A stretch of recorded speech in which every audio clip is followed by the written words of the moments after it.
এইভাবেই দিন পেরিয়ে মাস পেরিয়ে নতুন বছর চলে আসে, কিন্তু চলে যাওয়া বছরটাতে আমরা নতুন কি শিক্ষা পেলাম এইটুকু ধরে রাখতে পারলেই বছরটা আপনার জন্য সার্থক। প্রতি বছরই আমাদের আর কিছু দিক বা না দিক অনেকগুলো শিক্ষা ঠিকই দিয়ে যায়, হতে পারে সেগুলো ভালো কিংবা মন্দ। তবে এই শিক্ষাগুলো আমাদের বাস্তব জীবনে অনেক আগে থেকেই দরকার ছিল। আমি কি পেলাম আর কি হারালাম শুধু এইটুকু হিসাব করলে হয় না, বরং আমি কি কি শিক্ষা অর্জন করলাম সেটাই আসল বিষয়। আর এই শিক্ষাটাকে কাজে লাগিয়ে যদি নতুন বছরটাকে সূচনা করা যায়, তবেই নতুন বছরটা আপনার জন্য ভালো কিছু নিয়ে আসবে।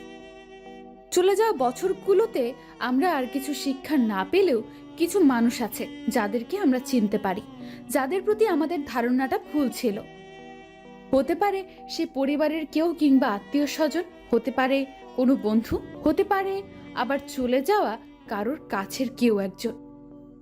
অন্যান্য বছরের তুলনায় এই বছরটা অধিকাংশ মানুষের জীবনে এক অভিশপ্ত বছর, কারণ এই বছরটা অধিকাংশ মানুষের পাওয়ার থেকে হারানোর গল্পটাই বেশি।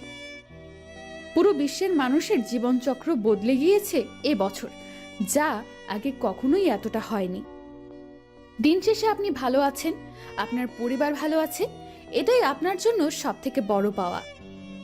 কে আপনাকে আঘাত দিয়েছে, কে ছেড়ে চলে গিয়েছে, কে আপনাকে অপমান করেছে, এসবের হিসাব করতে নেই।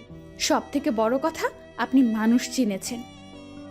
তাই জীবনে যেটা হয়ে যাবে সেটা নিয়ে কখনো আফসোস করবেন না, বরং নতুন বছর নতুন দিন যেন সবসময় ভালো যায় সেভাবেই নিজেকে সবসময় প্রস্তুত রাখা উচিত।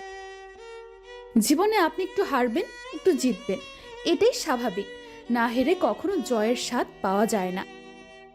জীবনে বেঁচে থাকতে হলে সবার আগে মানুষ চেনা দরকার।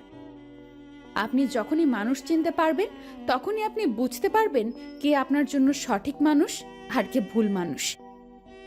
একজন সঠিক মানুষ কখনো আপনার হতাশার কারণ হবে না।